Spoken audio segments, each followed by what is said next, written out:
learned much from the Jedi. Skywalker, Kenobi, young Ahsoka, Tano. We stood together against everything they threw against us. We were heroes. What's up, MetaNerdz? This video is going to be the complete life story of CC-2224, more affectionately known as Commander Cody. This won't be the 3-part, multi-hour series that Rex's complete life was, so I thought it would be interesting to weave the canon and legend stories together, because as the Force would have it, none of that information contradicts. And there are amazing parts from Legends at both the beginning and towards the end of his story, so I think you'll agree it makes for a much more complete and interesting life story. If canon ever does add something new and we get some crazy ending of his story in the future, I'll be sure to make a video on that as well, and link it down in the description. And so this video will cover each and every event in the life of Cody. Just be sure to look out for that Legends logo if you care about that distinction. But with that, let's head back to 32 years before the Battle of Yavin. Darth Plagueis had set in motion the Revenge of the Sith, his plan to destroy the Jedi and Republic after 1,000 years of Sith plotting from the shadows. The first step in his vision was being put into play. An army of cloned humans would be spawned on the extragalactic world of Kamino. Plagueis had worked tirelessly to identify the right species, find the cloning facilities, funnel the credits, and he even picked out the Jedi that would place the order, crucial to framing the Jedi as the group scheming to overthrow the Republic.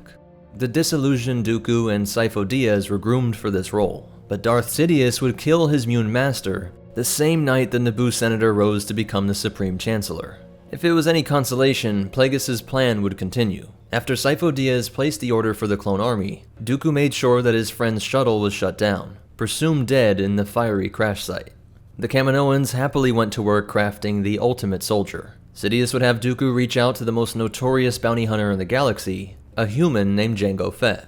Once the terms were agreed to, the cloners set about creating specialized facilities, a training regime that would account for every minute of the specimens' lives, while also bringing in Mandalorian trainers, along with the hands-on training from Jango Fett. The age acceleration meant that in just 10 years, they would be biologically equivalent to 20-year-old fighting men. All of the clones would stand 1.83 meters, or 6 feet, and on average weigh 80 kilograms, or 176 pounds. The Kaminoans wanted the raw talent and mindset of Jango, but with some tweaks to make them more docile, more able to respect the chain of command and follow orders, but still being independent enough to outthink droids. The amount of genetic manipulation depended on the role intended for the clone, and each clone was raised from embryo to fit a specific role in the Grand Army of the Republic. Clone troopers would be designated CT, while clone commanders would get the name CC. CC-2224 was 91% genetically identical to Jango Fett. This led to a greater expression of independent thought than most clones, which was the intention, but for the specimen, it meant even more invasion of privacy and even closer monitoring than most.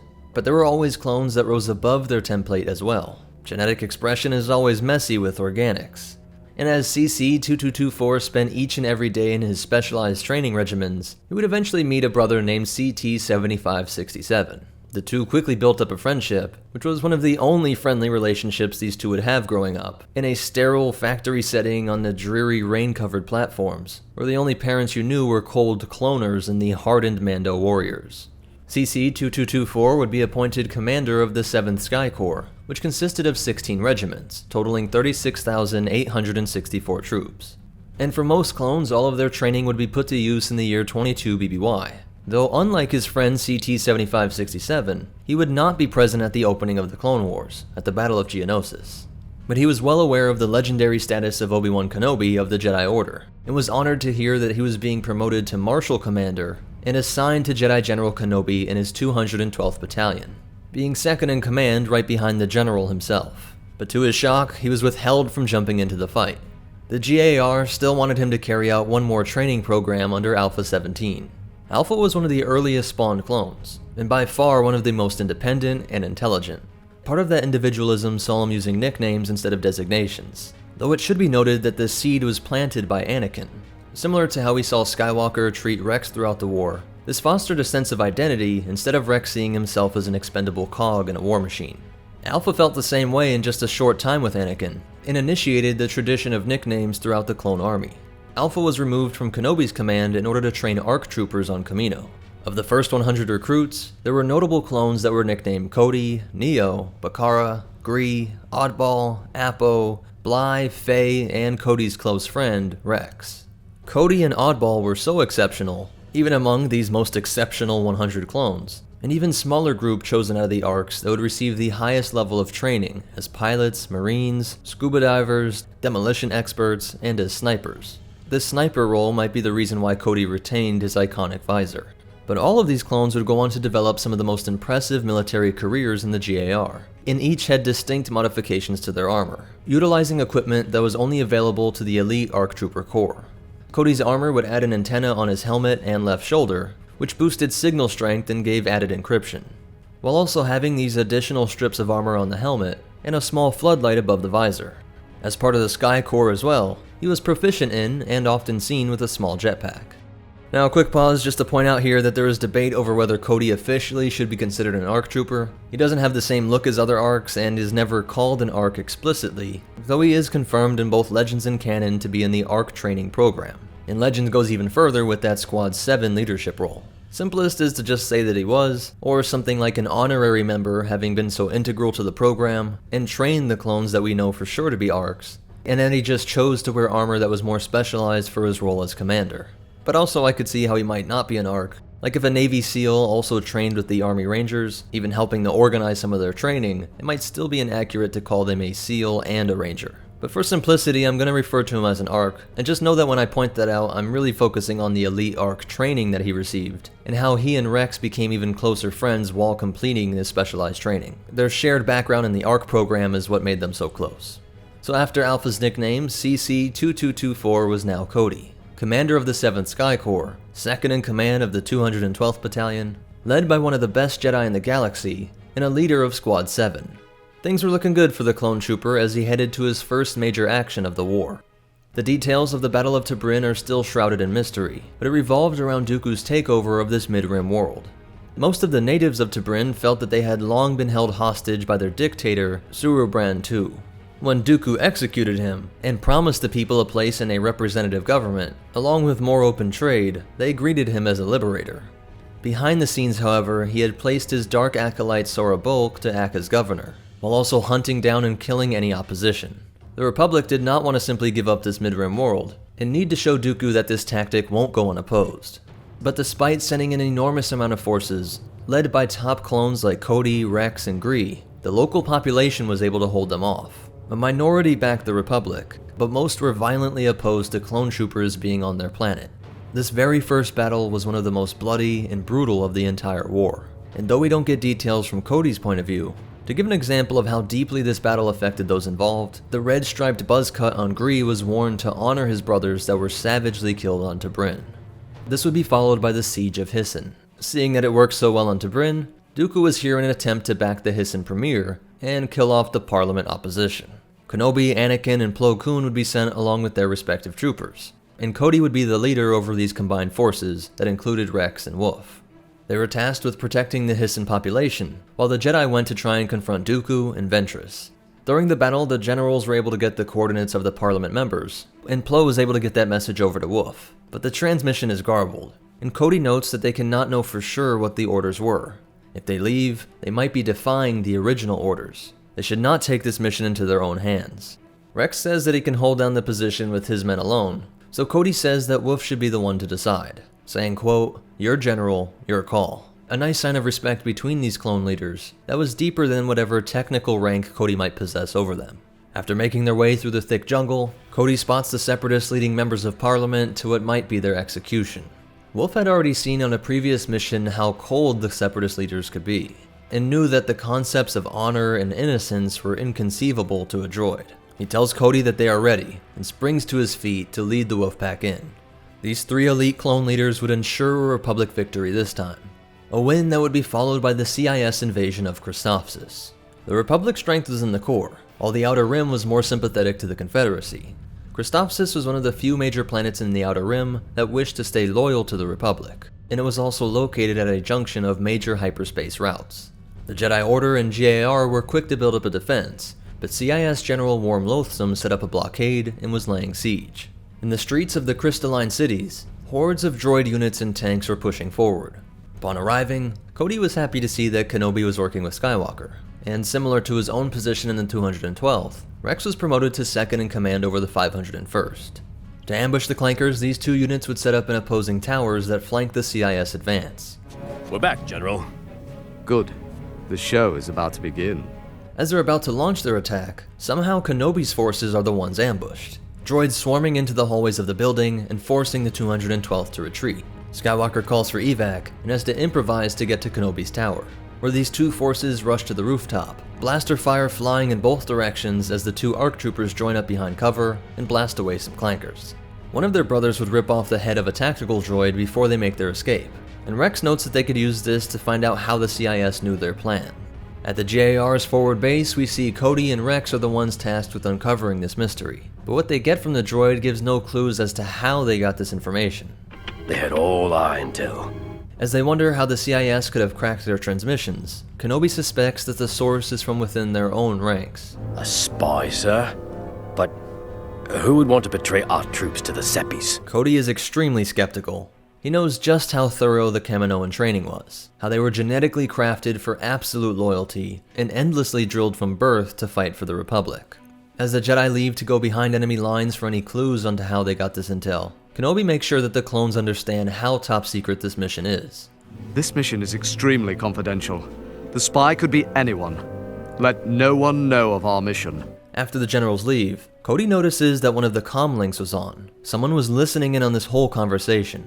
And then Rex notices someone fleeing, and the troopers race down the halls in pursuit. They lose him in the mess hall, and have to play it cool, as the very idea of a traitorous clone would upset their brothers to the core. When they return to the command center, we again see how their long friendship was considered more important than whatever higher rank Cody had over Rex. And Cody, as a great leader, is always open to ideas from Rex. Rex says that Cody should give an update to the generals, and tasks R2-D2 with searching through all of the signals sent out from the Republic base. After some time, Rex is able to detect a series of signals that were being sent out infrequently from one of the barracks, and when he shows it to Cody, the commander is in disbelief. Slick's barracks. Only Slick's men would have access to that terminal. As they arrive, Slick says it's impossible, but if they really want to question the men, he should at least talk to them first. But Cody simply cuts him off and gets to business. Let me have a few minutes with them first. I don't think that's necessary. Your men are tough, right? Take a seat, gentlemen.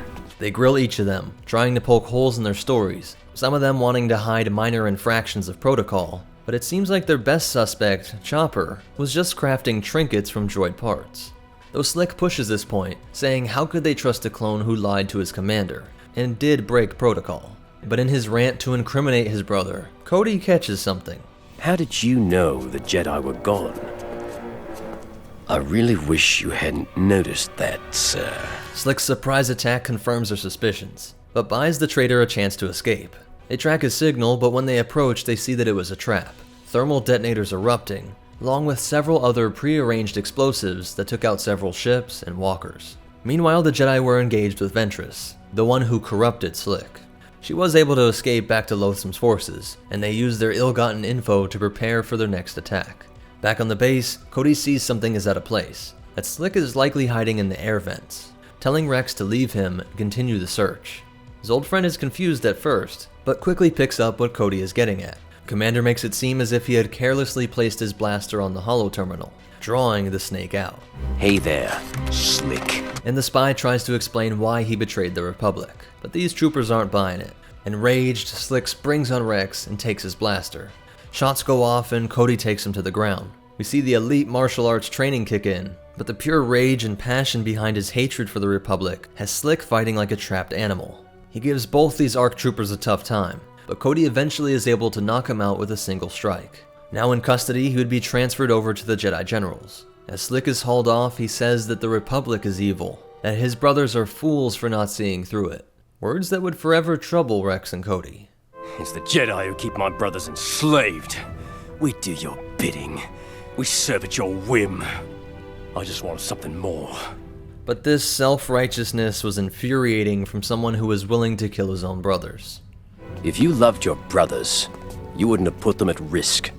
Cody gives a report that it seemed like Slick's ultimate goal was to take out their arms depot, though the weapons that did survive would be crucial to the next defense. The following morning, Lotham's forces pressed their advantage. Cody, battle positions! This was the largest assault so far, with multiple Octoptara, B2, and B1 droids all in file, blasting their way through the clones.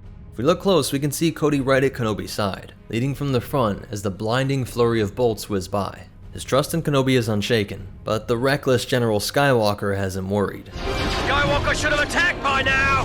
His friend Rex was already used to this, and calmly he and the 501st come flying down to take out the CIS walkers. Kenobi and the 212th would push forward, and we see what got Cody into so many elite programs, sprinting into the middle of the droids and then demonstrating amazing hand-to-hand combat skills, taking out several of them without firing a shot.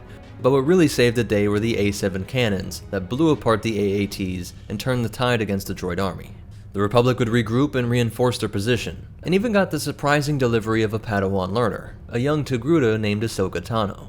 Though Rex would always speak highly of her, Cody would not spend as much time under her command, and never developed a close relationship with Skywalker's Padawan. Later that day, Loathsome would engage an enormous and expanding deflector shield. It rendered the cannons useless, and allowed the droids to simply march right behind it as they overtook the Republic position. Kenobi was trying to hold them off from getting to the cannons, while Anakin and Ahsoka were able to slip past their forces and destroy the shield generator. This would be a major Republic victory, but they then get a report that Jabba the Hutt's son had been kidnapped. Hutt space was the largest independent area in the galaxy, and if the Republic could keep them as an ally, no matter how many systems seceded to the CIS, the GAR would always have this enormous staging area to access the Outer Rim. Jabba's child was tracked to the monastery on Teth, where Anakin would lead the invasion force. Cody and the 212th stayed behind in a Venator, while General Kenobi went to negotiate with Jabba the Hutt. Skywalker's team would rescue the Huttling, but CIS forces were now descending on them, and framing it as if the Republic had kidnapped Little Rhoda. The droids were led by Ventress, and were simply too numerous to repel, forcing the clones to retreat back into the monastery. Kenobi's forces scrambled to rescue them, swooping in with a squadron of V-19s, blasting through the droid fighters as they tried to clear out the landing zone. Fellow Squad 7 leader Oddball was nearly shot down, but Kenobi would be able to keep the skies clear, while Cody was tasked with coordinating the transports that would provide the evac. Under Cody, prepare the gunships for ground assault. Yes, sir. Go, go, go! This rescue mission would be successful, and luckily the commander was not in the side hangar that was completely destroyed when a vulture purposely crashed into it, preventing Skywalker from docking with the craft and setting the entire hangar ablaze. Eventually, after some intense combat with Dooku and Ventress, the child would be returned to Jabba, and the alliance with the Republic was secured. Cody there alongside Kenobi and Yoda as they came to retrieve Skywalker and his Padawan, after what proved to be a very complex and crucial mission. After this, both Cody and Rex would have some time away from the battlefront to carry out inspections of numerous bases near crucial hyperspace junctions. How goes the inspections? The tracking station in Pastille is fully operational. Captain Rex and I are proceeding to the outpost in the Rishi system. And we get a really sincere look at what Kenobi thinks of this clone. Good man, that Cody. Grievous had sent out commando droids in a Droach-class boarding ship, using a meteor shower as cover to make their way into the listening post. Moments later, our inspection team would arrive, and they were alarmed at how long it takes to get a response from the base. Though a clone trooper does appear on the comm, these two have their guards up, and Cody can already tell this is going to get complicated. Well, good luck. I'm putting you in charge of this one. There were survivors of the commandos' attack, and they knew who was coming for the planned inspection. You can hear the excitement in the clone's voice as they see that Cody, this elite commander, was coming to their rescue. Look, it's Commander Cody!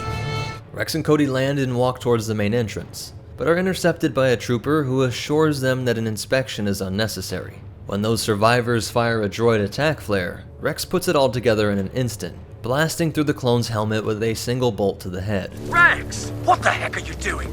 But now the whole base was alerted. The commandos come rushing out with a barrage of blaster fire, and their explosives force the ARC troopers to rappel down the canyon. Out of the smoke and flames would emerge what looked like 3 clone troopers, but they had already been tricked once by the commando droid's ability to don enemy armor and even adapt their voice. Blasters raised, they give the order to take the helmets off. Once they saw they were all brothers, they made their introductions. Fives, Echo, and Heavy were shinies. The skirmish was the very first action they'd seen in the war, but Cody and Rex try to instill some confidence. I'm Commander Cody, your new boss. They would make their way back to the entrance, and with Rex's highly creative and convincing acting skills, the commandos open the door, and the hallway erupts in blue and red bolts. The shinies secure their first droid kills, and press on to retake the command center. But they notice an enormous invasion fleet arriving in orbit. That's why they commandeered the outpost. They're mounting a full-scale invasion. To make it even worse, the droids had sabotaged the computers in order to prevent anyone from turning off the all-clear signal. Grievous then sends down a C-9979 full of B-1s to reinforce the position. These 2 arcs and 3 shinies are all able to brainstorm a way to alert the Republic, to destroy the station to cut off that all-clear signal. They raid the armory for some big guns, and move gonk power droid generators into place, holding them off long enough to rig explosives and draw the droids deeper into the station. But Heavy notices that the remote detonator isn't working, understanding that the fate of Kamino and countless of their clone brothers of all ages were on the line. He makes the difficult choice. I don't like your tone, rookie. He is able to mow down dozens of V1s with his Z6 rotary cannon, but eventually is downed by several blaster bolts to the back. With his final breath, he pushes through and manually detonated the improvised explosive. His brothers forced to watch on from the canyon as the entire base is consumed by flames. That all-clear signal flickers off. Kenobi is alerted and instantly sends a fleet to their location. Grievous panics at the sight of several Venators descending on him, and quickly makes the jump through hyperspace. Once these clones are evac'd, the Jedi Generals hold a ceremony to honor the bravery of the Shinies. On behalf of the Republic, we thank you for your valiant service, and we honor your comrade's sacrifice. And Fives and Echo would go on to faithfully serve in the 501st under Rex. From here, Cody would fight on Tatooine and Rhodia, though the exact details of those missions were still kept confidential within the GAR. The next time we would see the commander would be during the Battle of Ryloth in 21 BBY. Ahsoka and Anakin's creative plan eliminated the CIS blockade in orbit. Now Kenobi and the 212th would lead the invasion, though there were reports that the droids were using the native Twi'lek population as living shields, and entire villages were being held at droid blaster. So Kenobi makes sure his troops understand that their attack options are limited. That means we'll be taking it back the hard way. Minimal destruction with blasters and droid poppers only. No rockets or detonators. Check your aim. Keep an eye out for the locals. Am I understood? Mace Windu would be leading the trio of acclimators, while the skies are filled with an anti-aircraft barrage. Kenobi's forces in the LAAT set down behind a ridge, and Cody leads his men through the rugged Ryloth forests. The droids were heavily entrenched, forcing them to lay down fire while Kenobi and a group of soldiers make their way up close. Once they are able to take the city wall, Kenobi orders Cody to take his best men and search the city for any sign of more Twi'leks. But after a while, he splits his forces up, sending Waxer and Boyle to go in one direction, while he and Wooly went in another. You two take the south sector. Be back at command by 0620. It wasn't long before Cody spotted an armored assault tank and B1s and B2s marching on patrol, before seeing what it was that they were defending. Wait, Twi'leks! He gets in touch with his general and Mace, pulling up a holographic display of the area and developing a strategy to eliminate the anti-aircraft cannons without hurting the prisoners. But they were spotted by a probe droid, who relayed this entire conversation to the tactical droid. The CIS profile told him that Kenobi and his commander were known for using creative and deceptive tactics. But this clanker was pretty resourceful himself. The T-Series had taken native Gutkers, these terrifying carnivorous beasts, and starved them in a cage to be released in the event of a response by the meatbag troops. Cody met back up with his general and the rest of the men, and as they made their way through the city, they hear an increasing rumbling. A stampede of Gutkers came barreling down on them, and Cody shouted to try and shoot them in the eyes, but these beasts were too fast. They would bash some clones down before ripping them to pieces, while the rest of the men were firing on them in a panic, hitting nothing but their thick, armor-like skin. Kenobi would have to try and use the Force to entrance them, leading the creatures down into a cavern. One of the troopers thinks that he should fire on them now, but luckily Cody understands how to let a Jedi do their thing. No, wait! Kenobi then says to fire on the rock bridge, bringing boulders smashing down on the Gutkers. Just then a sewer lid starts to move, and Waxer and Boyle emerge with a Twi'lek child. She is able to explain how a series of tunnels lead up to the area with the cannons, and Kenobi and Cody come up with a plan. Cody, we're going to need a diversion. The commander and his men launch a forward attack on the guns, carefully blasting some of the droids away, while Kenobi was using the confusion to sneak up and free the prisoners. In the tunnel, the girl would be reunited with her father, but Kenobi rushes back to finish the fight. As Cody was mopping up the droid troops, the Jedi mounted one of the J1 cannons, blasting away the other guns, and opening the area for the acclimators to land with the rest of the invasion force. And we see Cody would be right alongside Kenobi and Mace as they plan the next stages of the liberation of Ryloth, though Mace and his men would be the ones to finish the fight. In this same year, the Republic was trying to keep another Outer Rim world free of CIS occupation, but the GAR forces on Felucia were being overwhelmed. While trying to push through the jungles on their ATTE walkers, they were pinned by hordes of mechanized foes from B1s to B2s to dwarf spider droids. Cody and his men were forced to take cover behind the legs of the walkers, and Command was now telling them that even more droid reinforcements were on the way. It was clear to Kenobi that they could not win this fight.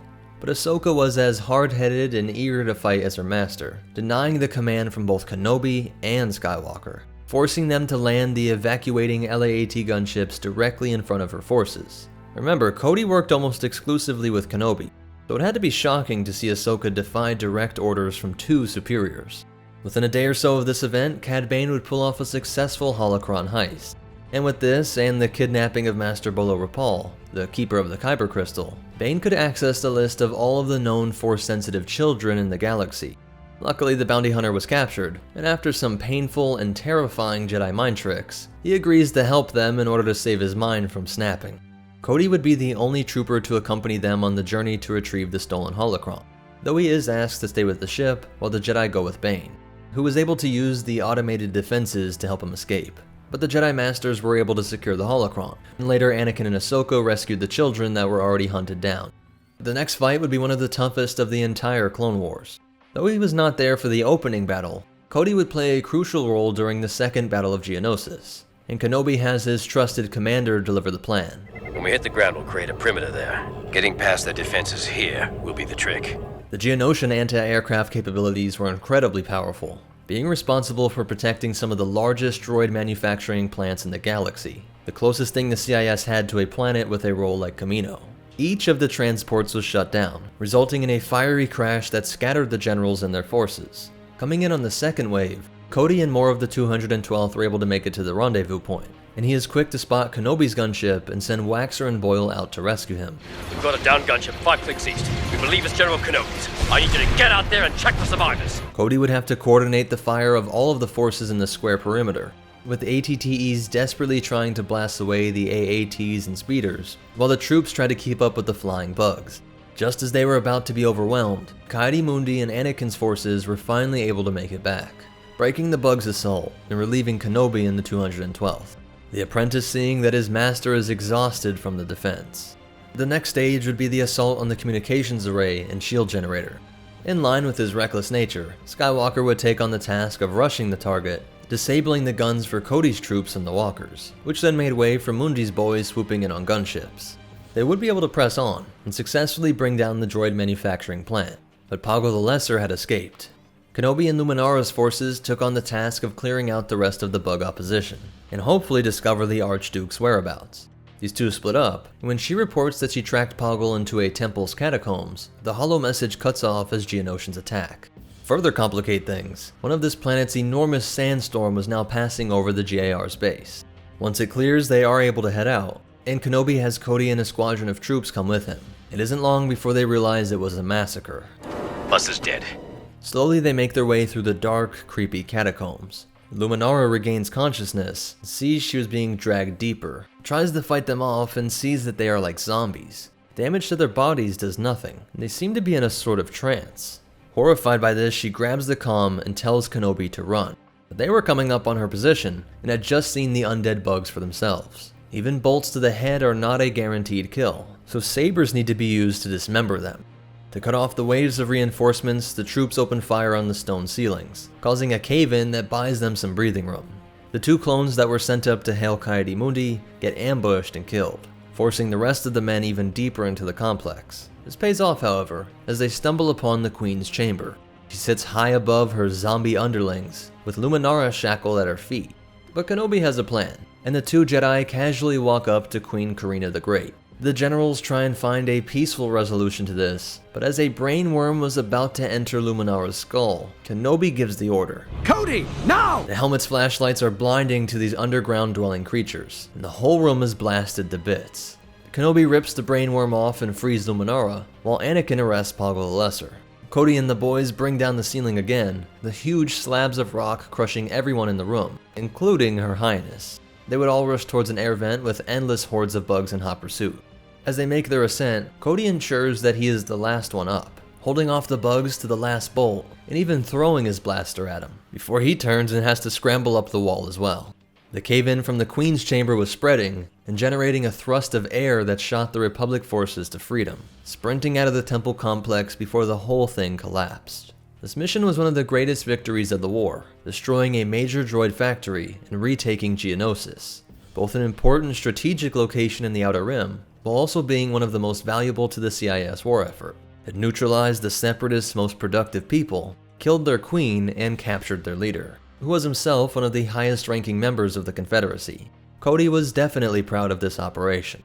Later that year, Jedi Master Eth Koth would be captured by Grievous, and while he called the temple to taunt the Masters with a promise that he would torture Koth endlessly, Kenobi notices that their friend was giving them hand signals that would reveal his location. A fleet full of Venators, Arquidens, and Chargers would descend on Grievous's position. Intoxicated by one capture, the cyborg decided to be bold and capture Kenobi as well. With him taking the bait, Kenobi is on the bridge when he gives Anakin the all-clear. Skywalker would try a dangerous maneuver to pop out of hyperspace just in front of the CIS fleet, and covertly attach himself to Grievous's ship.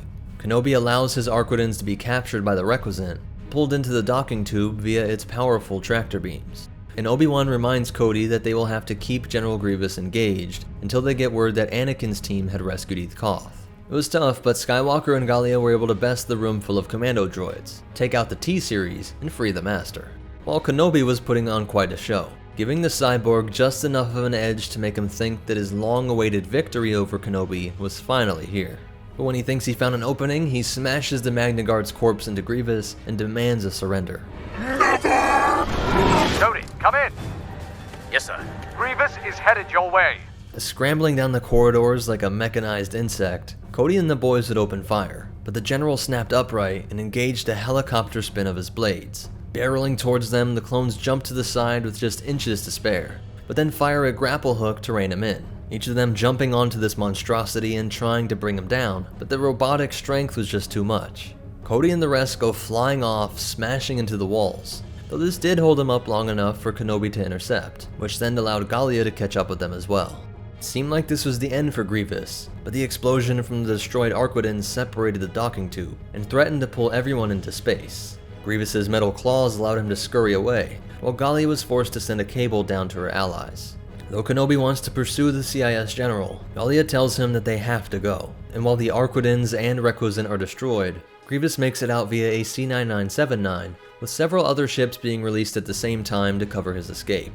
Kenobi says that he would like to take Rex and the 501st along with him and the 212th down to that crash site on Seleucami, and hopefully bring in the head of the droid army. Once they get planetside, the forces head to the crash site of the downed C-9979, and Cody tries to see what he can learn from the wreckage. Thermal housing intakes are still warm. This couldn't have happened too long ago. Once they have the whole ship covered, Kenobi decides to split the forces up, and sends out the 501st to search through the other crash sites. And as they pull away, we get a nice look at what Cody and Kenobi think of Rex. Rex is a smart man. Indeed. Always thinking on his feet. 501st boys are occupied with their own problems. Rex would be sniped and was recovering in a farmhouse, while Cody was hard at work trying to crack into a droid's mind, finding the last communications both sent and received, showing the path of another escape pod. According to his memory logs, he fired the emergency thrusters on the escape pod to avoid a mid-air collision. At this site, Grievous was growing tired of his droid's incompetence, who were having trouble getting a signal out to their CIS allies. Kenobi's forces and the 501st contingent would descend on Grievous, with speeders encircling them as walkers were blasting away with their main cannon, trying to shoot down the shuttle that just raced overhead. Grievous always knows when to run away, and by using a grapple gun mounted on his arm, he connects to the ship without it even having to land, and is able to make his getaway. Though the 212th is frustrated at this lost opportunity, they know that Grievous will run out of luck one day. But from here, Kenobi would be assigned to investigate a possible connection between Mandalore and the CIS. The world claimed to be neutral, but a Mando paramilitary force named Death Watch was working with Dooku. After a terrorist attack nearly killed Duchess Satine and Kenobi, followed by the discovery of a Death Watch base on their moon Concordia, Skywalker and the 501st were called in to help escort the Duchess to Coruscant. Rex and Cody were there with their generals as the men spread throughout the enormous yacht, the Coronet. Some time would pass, and they would be deep into their flight through hyperspace, when the Jedi get an alarming call. Anakin heads down into the cargo hold, and Cody gives him an update. There's still no sign of Mixer and Red Eye. Cody discovered that their brothers were killed by an assassin probe droid, which when activated, can unleash a swarm of tiny probe killer droids. And another one was racing through the ship, intent on eliminating Satine. Kenobi would have to take out his attacker with the help of the Royal Guards, while Anakin, the troopers, and even R2 goes on a killing spree trying to clear out the lower sections of the ship. By using one of the captured tiny probes, Kenobi is able to figure out who the traitor was. Tal Merrick, prince of the Mando-controlled world of Kalevala, hated the pacifist ways of the Duchess. In the confusion, he was able to take her prisoner and contact Death Watch for evac, but the Mandalorian Royal Guards, the GAR, and Jedi Order had other plans. Droid-class boarding ships inserted B-2 super battle droids, which were blasting their way through the Coronet. Firefight was intense, as the Jedi were forced to peel off and try and rescue Satine, where we see Anakin cuts through the abstract, pacifist, philosophical nonsense, and simply kills the bad guy, retrieves the detonator, and saves the lives of everyone aboard, with Cody rushing back to tell them that the CIS forces had been completely driven off. General Skywalker, the last of the droids have been defeated, sir. This mission showed how Dooku was growing more brazen as the war progressed. Both sides were happy that they weren't fighting Mandalorians, but instead of leaving them alone, Dooku tried to use their internal politics to insert a puppet ruler, something that now backfired, and was instead pushing Satine towards an alliance with the Republic. But even more brazen would be the attack on the clones' homeworld. Before, Grievous had nearly used the captured Rishi Moon outpost to blitzkrieg Kamino, but the CIS had now come up with a new strategy. Cody and Rex would be in the meeting when a technician intercepted a transmission between the cyborg and Dooku's assassin, Ventress, stating that they were moving into position for attack. Cody is puzzled by this move, knowing that Dooku was well aware that Kamino was one of the most heavily defended worlds in the galaxy. An acclimator would take the clone forces planetside to reinforce the city, while the orbital defense fleet readied for battle. Kenobi, Shaak Ti, Commander Cody, and Captain Rex were coordinating the defense from the command center, and Anakin would be in his fighter, leading the bombers towards the CIS capital ships. Obi-Wan notes that it seems too easy, and the amount of debris falling to Kamino is suspicious. Going underwater, he sees that Aqua droids were rebuilding vessels concealed in that debris, and as he makes his way back to Tipoca City, he's forced to watch as enormous Trident-class assault ships leap on top of the dome structures, punch through the metal, and inserted their droid army. Dozens of them were swarming the cloning facilities, some destroying the growth chamber columns, resulting in the deaths of thousands of unborn brothers. Rex and Cody knew the top priority was to defend the DNA samples. If the Separatists got a hold of Jango's original DNA sample, they could develop specialized diseases and viruses for biowarfare. And after a long fight through the halls of the once pristine city, Ventress was able to extract the sample, but was caught by Anakin, and while the two engage in saber combat that will take them throughout the complex, the clones were setting up a trap in the barracks. Defective Clone 99 says that he could lead them to the armory. Now with more firepower, they get into position, drawing the droids in and blasting them to pieces, even getting the younglings involved.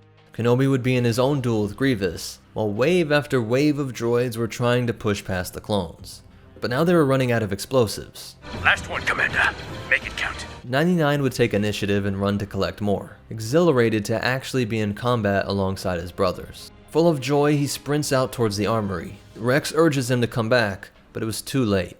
Round after round of blaster fire would hit their target and bring him down. This being, who was deemed defective by his creators, was seen as a war hero by his brothers.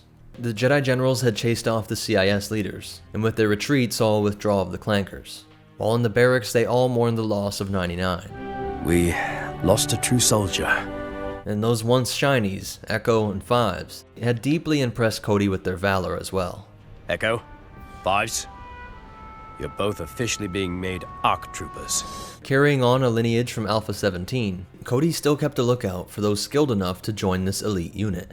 In the following year, 20 BBY, Master Even Peel was captured before he could transport information on the location of secret hyperspace passages that would act like a shortcut to the Outer Rim, but which could also give the CIS a superhighway to Coruscant.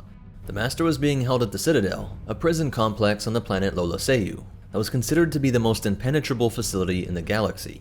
In order to get in, Cody and the team would be carbon frozen, while R2 would command reprogrammed B1s and navigate this ship to land on world. The astromech would also help them thaw out of the carbonite, and we see all of these organics were heavily disoriented from this process.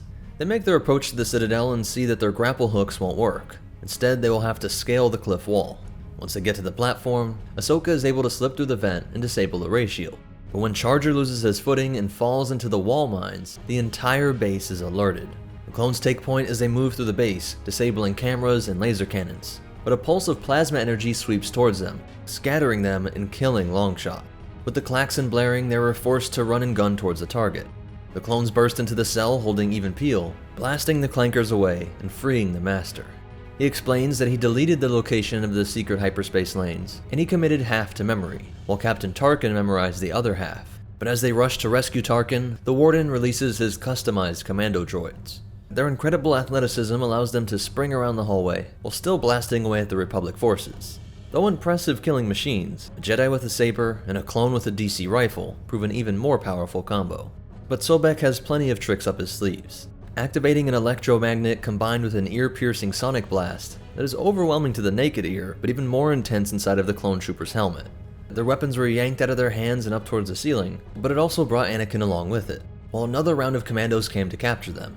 Skywalker was able to activate his blade, making the weapons rain down, and Cody and the gang don't miss a beat, slashing and blasting the droids and making it to Tarkin.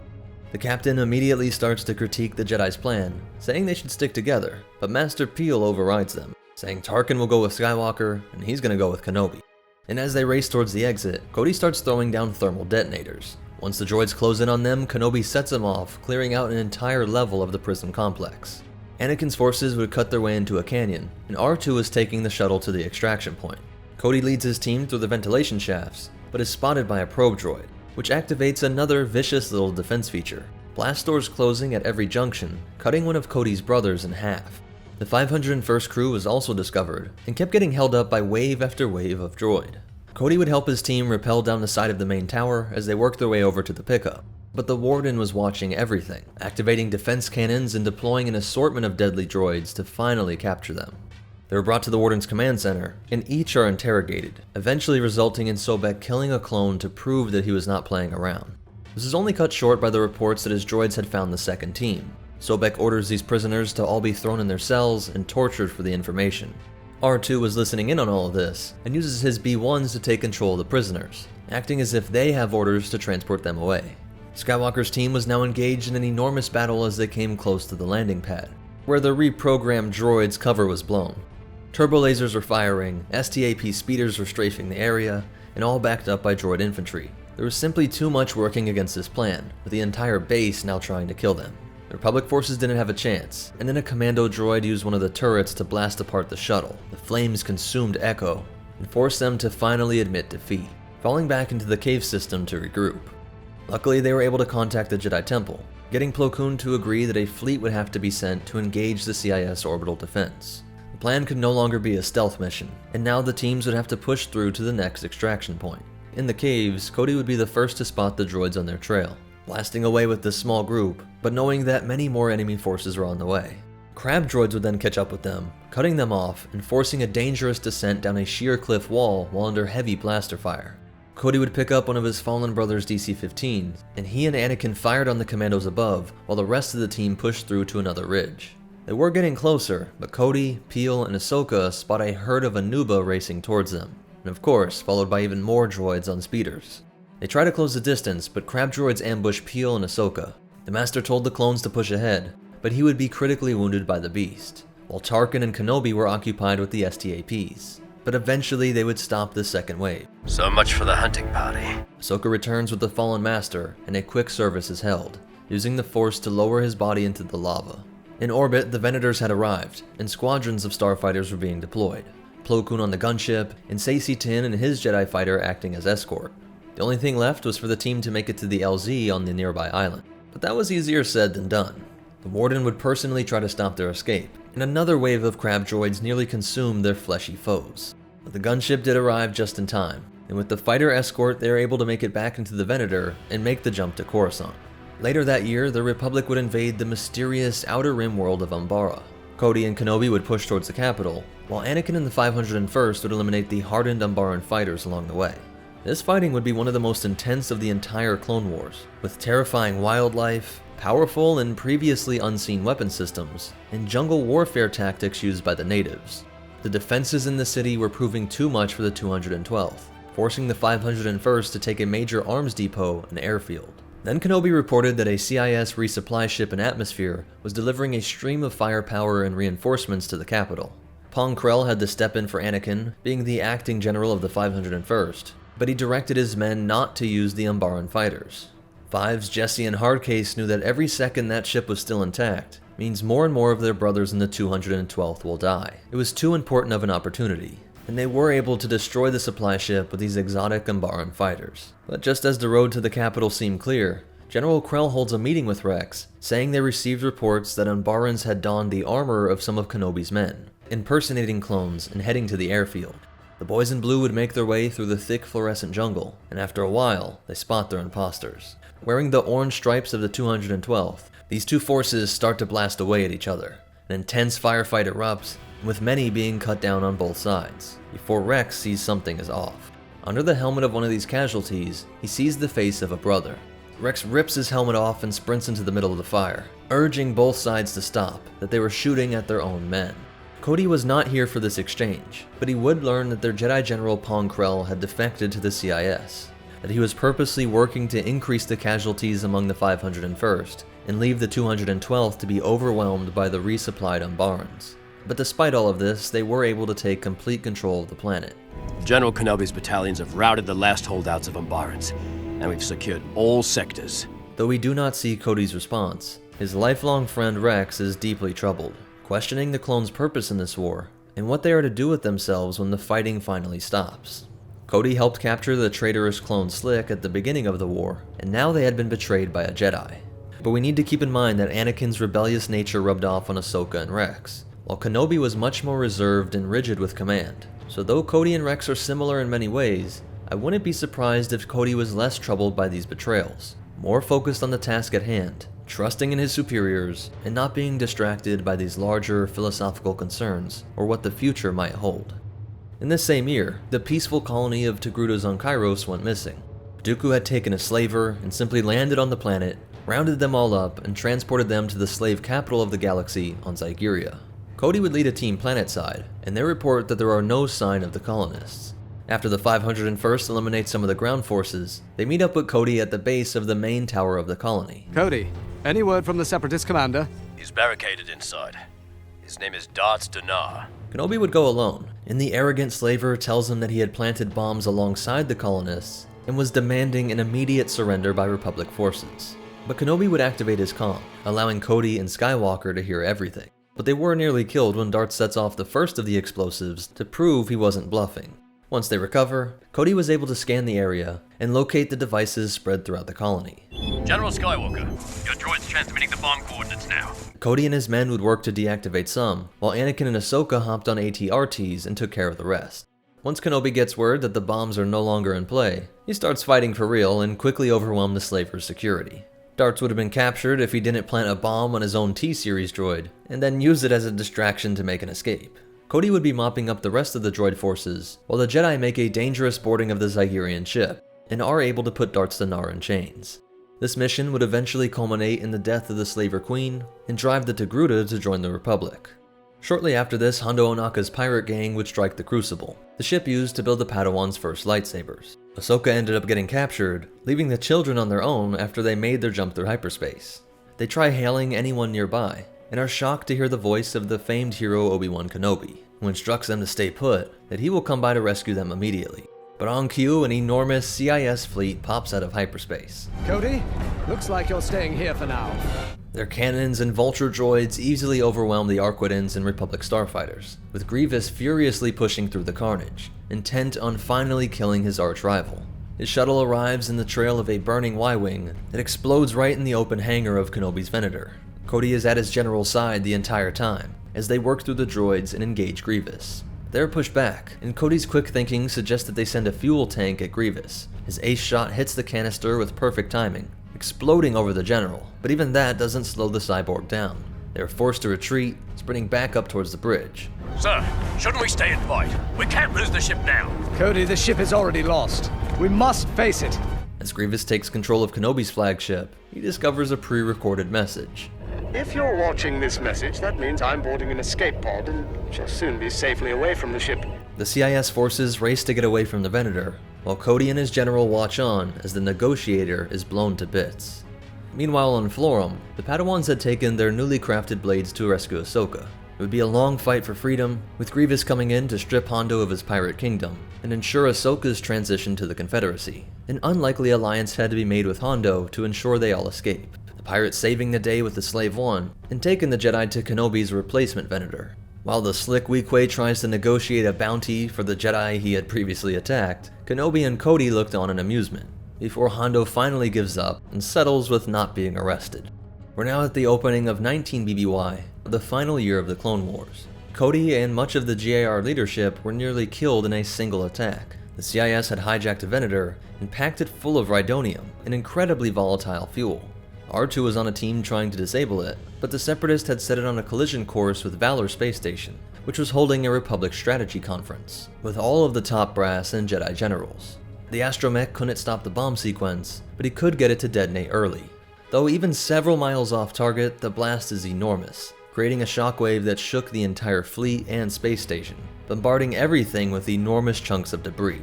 A great fireworks display to kick off the final year of the war. And this would be followed by one of the strangest missions of Cody's career.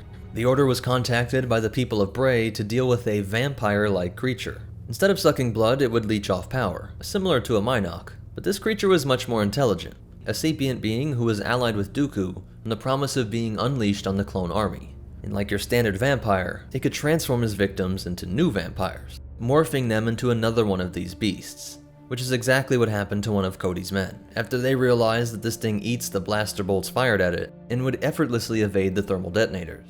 Kenobi and Adigalio would rush to the creature's spire, where they ran into Count Dooku. The Sith was manipulating the beast, but it turned on him, transforming Dooku into a combination of this monstrous form, but still retaining his dark side powers. The duel with this creature resulted in its death, lifting the hold of this curse on its victims. Each of them, including Trooper Peel, was reverted back to their original form, Cody right by his friend's side to welcome him back. And the next mission would also involve Dooku, though this time he was in chains, darksaber to his neck, as Darth Maul threatened Sidious with the execution of his apprentice, the puppet leader of his precious CIS, all with his allied Mandalorian super commandos standing guard over General Grievous as well. They were hidden in one of Pre Vizsla's bases within an asteroid field, but the Republic was able to track them, and this would make for an incredible haul if all three of these evil beings were captured at once, providing a swift end to the war, and the best chance to learn the identity of the mysterious Darth Sidious. As they near the asteroid field, Cody reports that the probes had been launched, and that the starfighters were ready. Once the exact location of the base was discovered, they rushed to the gunships, and we can see the hatred Cody felt towards Maul, knowing what that monster had done to Kenobi on Mandalore. This raid occurring after the murder of Duchess Satine.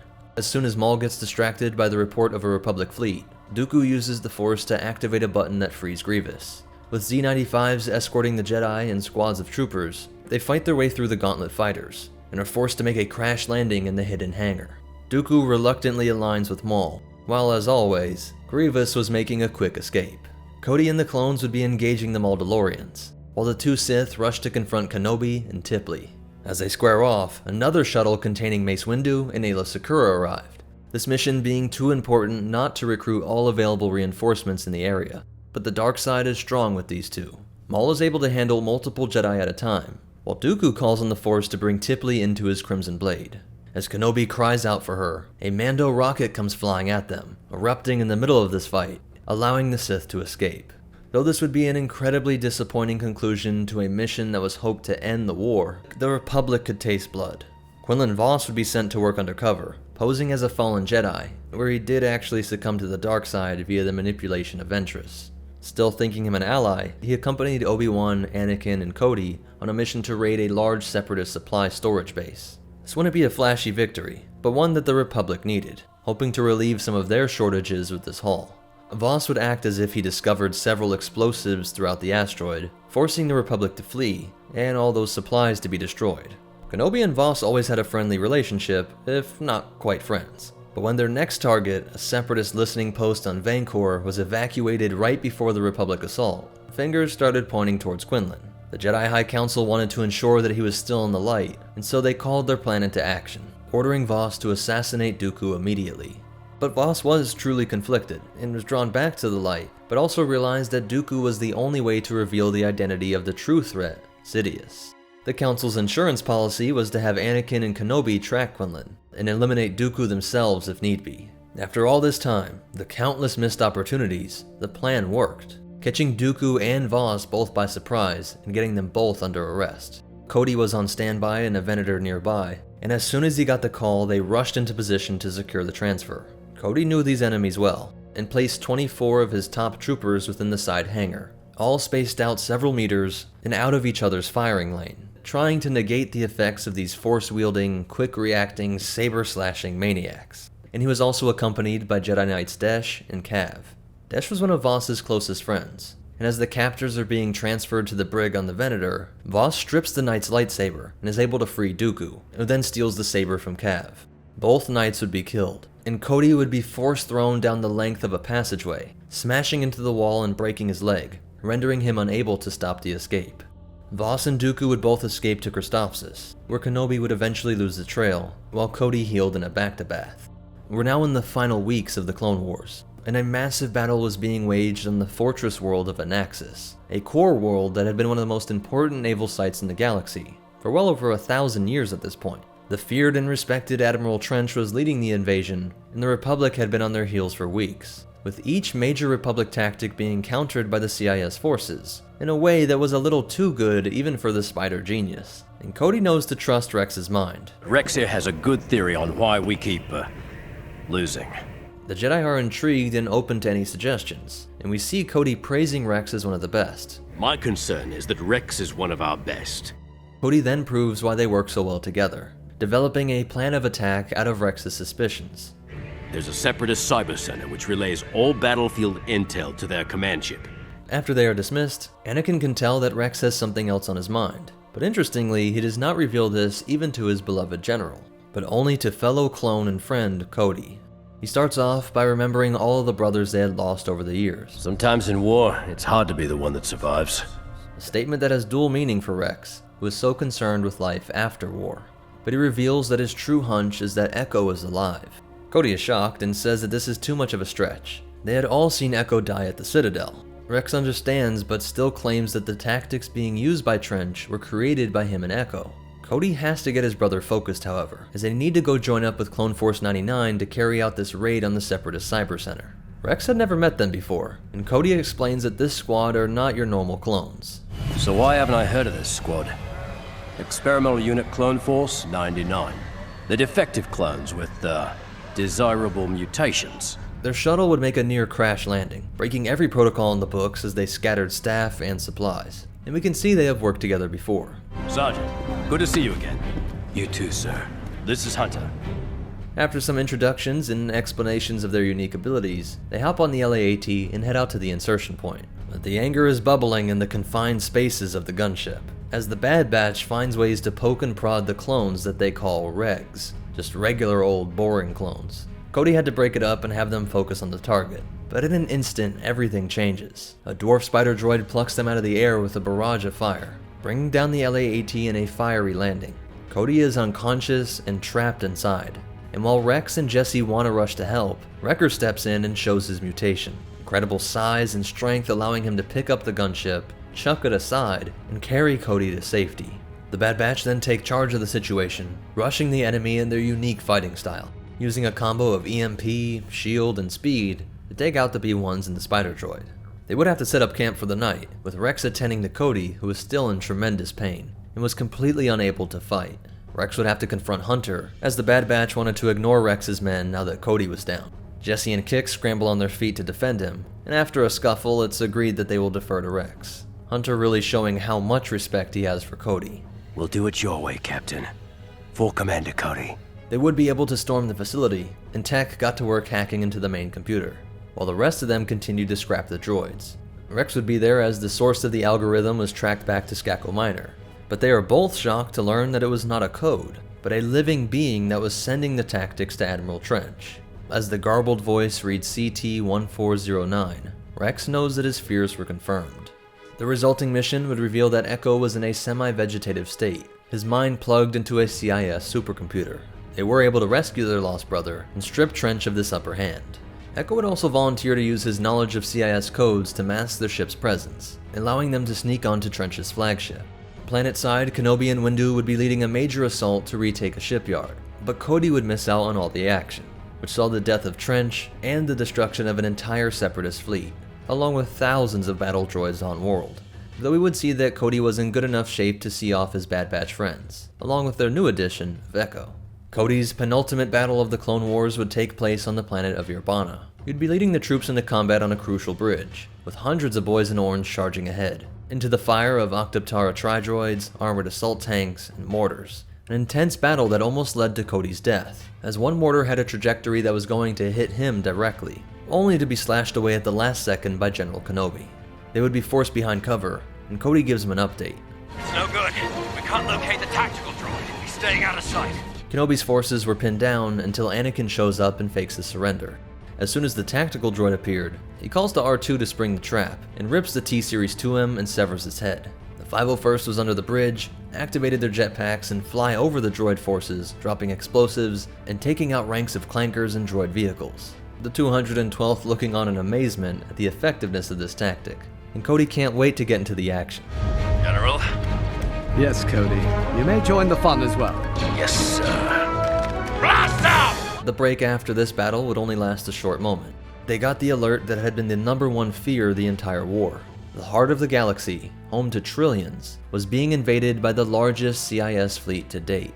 The Battle of Coruscant would call in all available resources, and it was learned that the Chancellor himself had been captured. This resulted in the largest naval combat of the war, and the Republic was able to flip this into a victory, resulting in Dooku's death. The head of the CIS literally cut off, and the new head, General Grievous, was desperately on the run.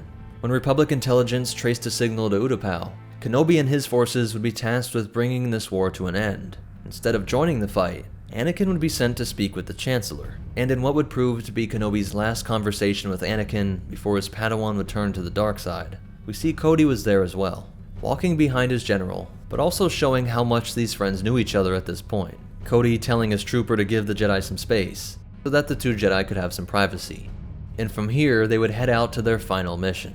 Once in orbit over Coruscant, Cody would give the briefing to Kenobi and his top men. Well, fortunately, most of the cities are concentrated on this small continent here, on the far side. I'll keep them distracted until you get there. Just don't take too long. Come on, when have I ever let you down? And with that, the general was off in his starfighter, with the coordinates locked for Utapau. The plan would have to be Obi-Wan scout ahead by himself to locate the exact position of the general before Cody was called in. He knew that the cyborg couldn't resist a personal duel with the man that he had been trying to kill for so many years, engaging the four-armed Jedi killer with hundreds of battle droids looking on. All those times Cody had been frustrated at losing Grievous had been worth it.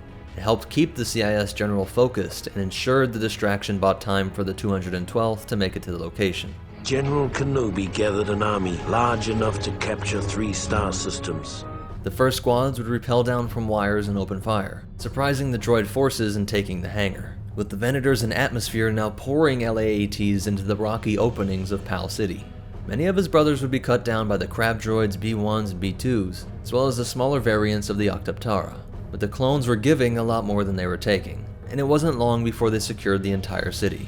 The only problem was that even with the loss of 2 hands, Grievous was as cagey as ever, running away from Kenobi and then racing away on his wheelbike.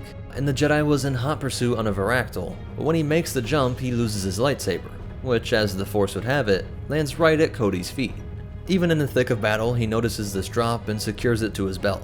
While the general was off to kill the CIS's new leader, Cody makes a report back to the High Council. May I interrupt? General Kenobi has made contact with General Grievous, and we have begun our attack. Thank you, Commander. Kenobi would intercept Grievous just as he was about to escape via his Bell-beloved fighter, and despite their feud always resulting in a flurry of incredible lightsaber-wielding skills, it would come to an uncivilized end. Obi-Wan using a blaster to take out his organic life support systems, which set the cyborg ablaze.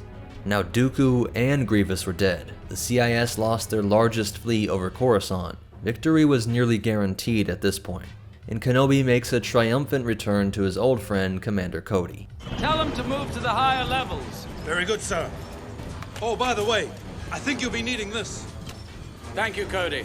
Now let's get a move on. We've got a battle to win here. The general would run off to finish the fight when CC-2224 received the call that would change the fate of the galaxy.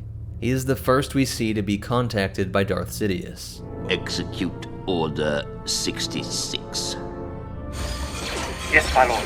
We can't be sure who actually was the first, but I would say there's good reason to think that it would be either Cody or Rex. The two beings Sidious would fear most would be Ahsoka and Kenobi. These would be the most likely to pull Anakin back to the light. But Sidious was always dismissive of Ahsoka, and Kenobi would have been seen as far more powerful. I think it makes sense that he would try and kill Anakin's master first. And with these simple orders, the inhibitor chip was activated, and CC-2224 personally commands the ATTE to fire at the man that had been by his side the entire war. He would watch as the general fell hundreds of feet, presumably to his death. But as we see later, Cody would not believe that this Jedi Master was dead until he saw the body. Did you find Kenobi? Sir, no one could have survived that fall. CC-2224 would learn that the Jedi Order had attempted a coup, a violent overthrow of the Supreme Chancellor with intent on ruling over the Senate. Learning that he and his brothers had been created by a Jedi all those years ago for the sole purpose of dragging the galaxy into war. So the Jedi had an excuse to bring the entire galaxy under the rule of this Force cult. The public was told that Dooku, a high-ranking Jedi Master, wasn't an enemy of the Jedi Order at all. It was all part of the High Council's plot, and the deaths of all of his clone brothers were simply a means to political power. From here, the 212th would team up with the 501st and were sent to Kashyyyk. We left as heroes. Years later, we'd return as conquerors. The Wookiee had long been close allies to the Jedi, and reports stated that they assisted in the escape of the Master Manipulator, head of the Jedi Order, Yoda. For this, the entire population had been brought under Imperial control. Most of the population would be found guilty of crimes against the Empire and shipped off to detention facilities. Some enemies of the state called these slave camps, and even some of his clone brothers were spreading traitorous rumors, conspiracy theories that pointed to the Kaminoans and Palpatine as the puppet masters. He was happy to find that his old friend Rex had survived the war as well, but it's unclear how much CT-7567 told him of the true events of Order 66. We would see that Rex told Gregor and Wolf that Fives was right, that the inhibitor chips were put in their brains before birth to override their bodies and use them as tools to kill their beloved Jedi allies, that the Emperor was the real villain of the Clone Wars. I would expect that Rex would have prodded Cody in conversation about things, finding ways to critique the Empire, but when he saw that Cody was a loyal trooper to the core, he probably didn't want to incriminate himself any further. Rex and Skywalker had a very different relationship than Cody and Kenobi, where Anakin was reckless and provoked independent thought, always questioning orders and their purpose, and open to those who critiqued the Republic and the Jedi, all which shaped the traits of both Rex and Ahsoka. Kenobi was the exact opposite, a stickler for protocol, respecting the chain of command, and embodying the phrase, "Don't let the perfect be the enemy of the good." Kenobi knew full well that the Order was flawed, and that the Republic was greatly flawed, but also understood that the Separatists were being led by a Sith Lord, who had truly evil intentions.